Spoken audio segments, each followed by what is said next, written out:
group is assigned to discuss about the Internet as institution. But before that, let us give you an idea on what an institution is.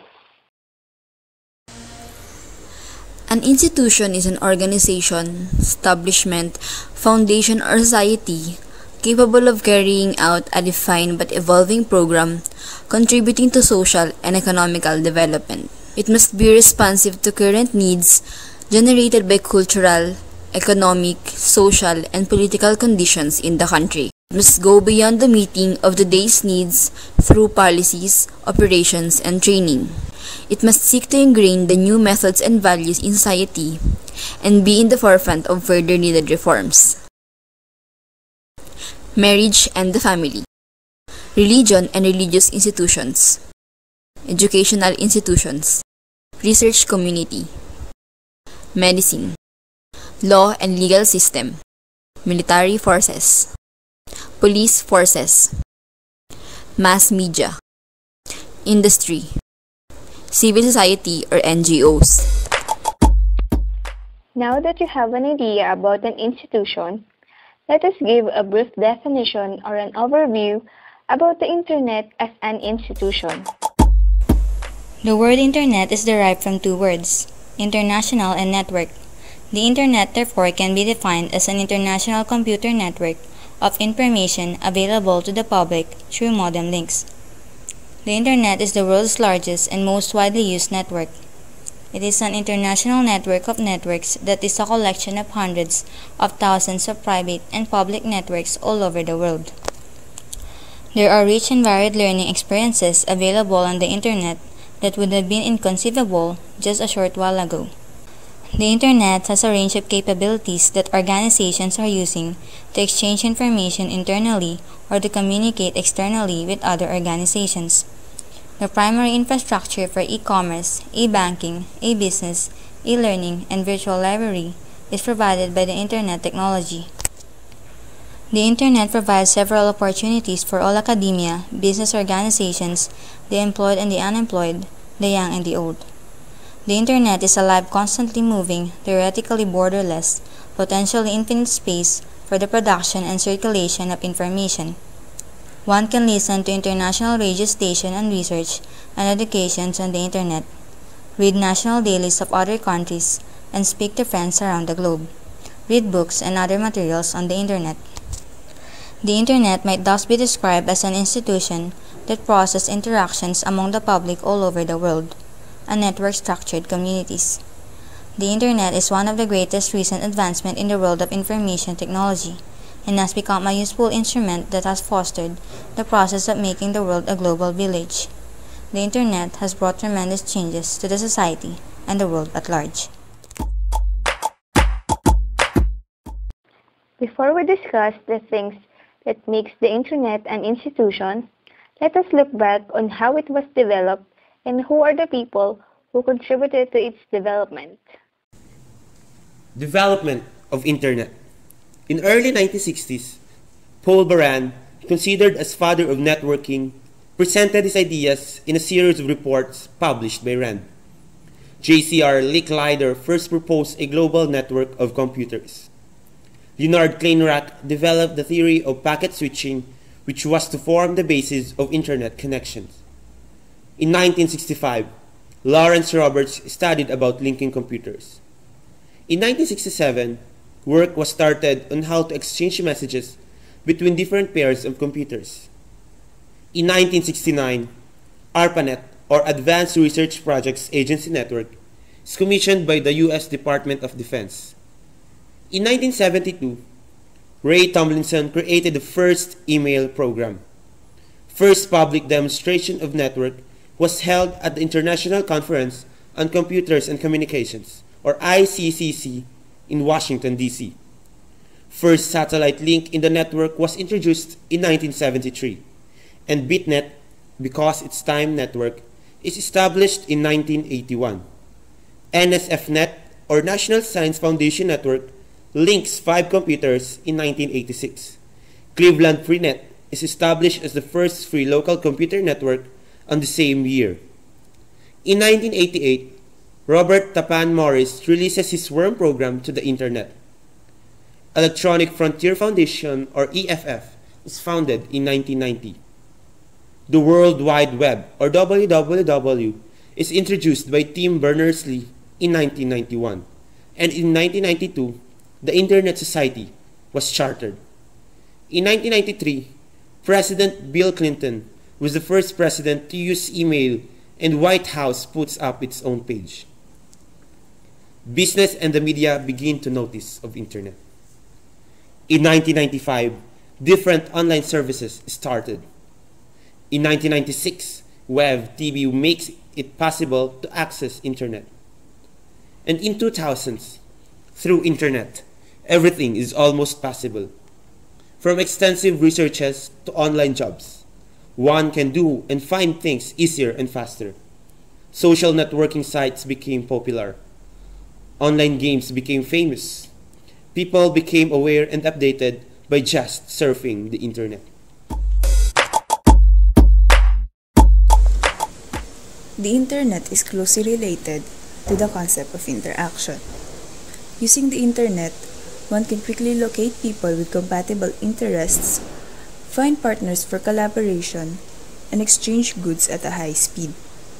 One popular example of interactivity using Internet is the highly popular social networking site Facebook, wherein people can share status messages, pictures, and videos, and their friends can like or comment in the said post. Another example is Pinoy Exchange, wherein one can post inquiries or questions, and others can answer, suggest, and contribute to the topic starters' questions. They can share ideas and contents with each other. One example that is used for interactivity is Skype, where people or groups of people can communicate to each other through web. They can communicate by chatting using text and video calls. YouTube is also an example. Users can view, like, dislike, or comment on the uploaded videos contributed by fellow YouTube users. In conclusion, you can interact with the people in the Internet just like an institution. You can participate, contribute, and share information with other people just like in a normal society. Just like institution, the Internet has many forms as seen in different classifications of website. A website is a collection of images, videos, or other digital resources that are addressed with a common domain name or IP address on an Internet protocol network. There are a range of websites, each having particular type of content in specific field. Some examples are community sites, or more known as social networking sites, where people with similar interests communicate to each other through chatting and messaging through social message boards such as MySpace and Facebook. Humor sites satirises, parodies, or otherwise exist solely to amuse like 9gag and DamLol. Fish site is a website created to fraudulently acquire sensitive information such as passwords and credit card details by disguising as trustworthy person or business such as Social Security Administration and PayPal. Porn site is a site that shows sexually explicit content for enjoyment and relaxation, most likely in the form of an internet gallery, dating site, blog, or video sharing like YouPorn and UGIS. School site is a site on which teachers, students, or administrators can post information about current events or involving their school, like the UPLB website. Search engine site provides general information and is intended as a gateway for retrieving other sites like Google and Yahoo. Websites can also be classified through their internet addressing. Examples of internet addressing are .com, which are used for corporate or company site, .edu for educational site, .gov for government site, .mil for military site, .net for administrative organization for a network, and .org for organization usually private. Now that we have discussed the classifications of the Internet, Let us now discuss the democracy in the Internet. The Internet has become the public space of the 21st century. The world's town square, classroom, marketplace, coffee house, and nightclub. It serves as a forum for communication and exchange, via email or real-time conference to participation in subject-oriented discussion groups. The Internet has enabled entirely new forms of social interaction, activities, and organizing, thanks to its basic features such as widespread usability and access. Communication is a fundamental social process, a basic human need, and the foundation of all social organization. Everyone, everywhere should have the opportunity to participate, and no one should be excluded from the benefits of the information society offers. According to Article 19 of the Universal Declaration of Human Rights, everyone has the right to freedom of opinion and expression, freedom to hold opinions without interference, and to seek, receive, and impart information and ideas through any media and regardless of the frontiers. According to Richard Moon, the value of freedom of speech and freedom of expression lies with social interactions. He also said that by communicating, an individual forms relationships and associations with others, family, friends, co-workers, church congregation, and countrymen. By entering into discussion with others, an individual can participate in the development of knowledge and in the direction of the community.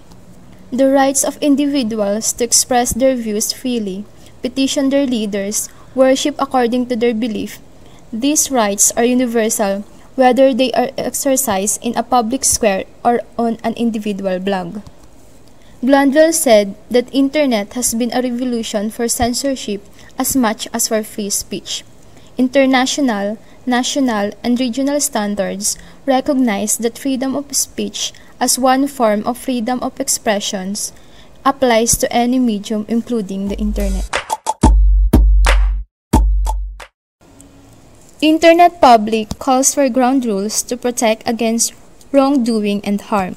Limitations to freedom of speech may follow the harm principle or the offense principle, for example in the case of pornography or hate speech. Limitations to freedom of speech may occur through legal sanction or social disapprobation or both. According to John Mill, the only purpose for which power can be rightfully exercised over any member of a civilized community against his will is to protect harm to others. Joel Fenberg introduced what is known as the offense principle. He said it is always a good reason in support of a proposed criminal prohibition that it would probably be an effective way of preventing serious offense to persons other than the actor, and that it is probably a necessary means to that end.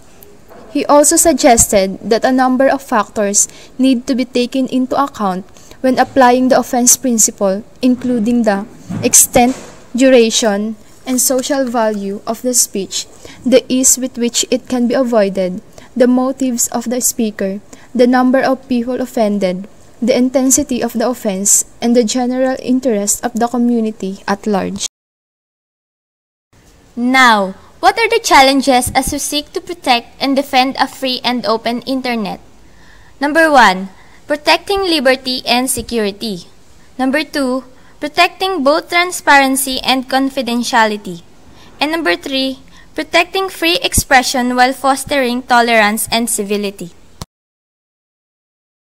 The wider and more rapid exchange of ideas and information has created closer, more immediate relationships among individuals, as well as enlarged their overall network of colleagues, in many cases to include people sharing similar interests throughout the world.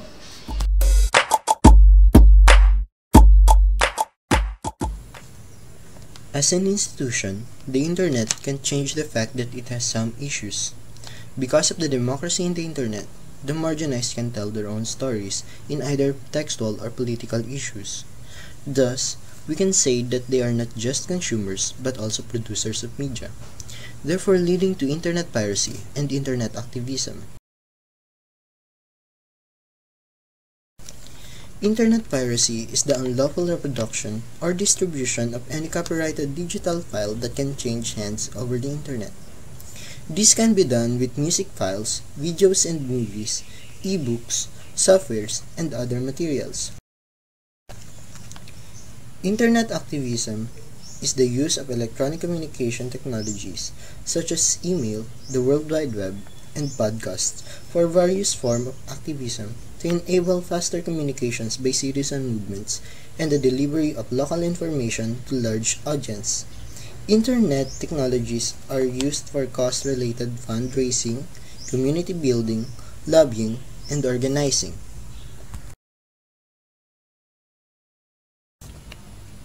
Another issue regarding the Internet is the global digital divide. It is a special case of digital divide wherein the focus is set on the fact that Internet is developed unevenly throughout the world, causing some countries to fall behind technology, education, labor, democracy, and tourism. The global digital divide also contributes to the inequality of access to goods and services available through technology. Computers and Internet provide users with improved education and higher wages, and therefore those nations and people with limited access are disadvantaged. The third and last issue that our group will discuss is about the Internet identity play. Identity is constructed through signs that can be read by others. But where does it come from? Is it natural that we have our identity? Can identity be changed, or is it unitary and fixed? Can a person have multiple identities? With these questions, do you think identity is just a fiction? A change in one's identity can be related to a paradigm shift. According to Thomas Kuhn, a paradigm shift is a change in the basic assumptions or paradigms within the ruling theory of science. Once a paradigm shift is complete, a scientist cannot, for example, reject the germ theory of disease to posit the possibility that miasma causes disease. Just like when a person has multiple identities, we cannot reject his other identities to posit a single identity, because all of it is him. The issue about the Internet identity play starts from a simple authoring of oneself. One can tell a story about himself or paint a picture of oneself. The Internet is a virtual environment. Nobody knows who you are, making it the perfect place to author an ideal identity of oneself. It is a place to experience freedom and do something about one's oppression. And those who read the authored identity online would expect to read the same identity offline. But that is the issue in the Internet identity play. One can be who he wants to be and have multiple identities without letting anyone know who he is. An example for this issue is that one can scam by the use of the Internet.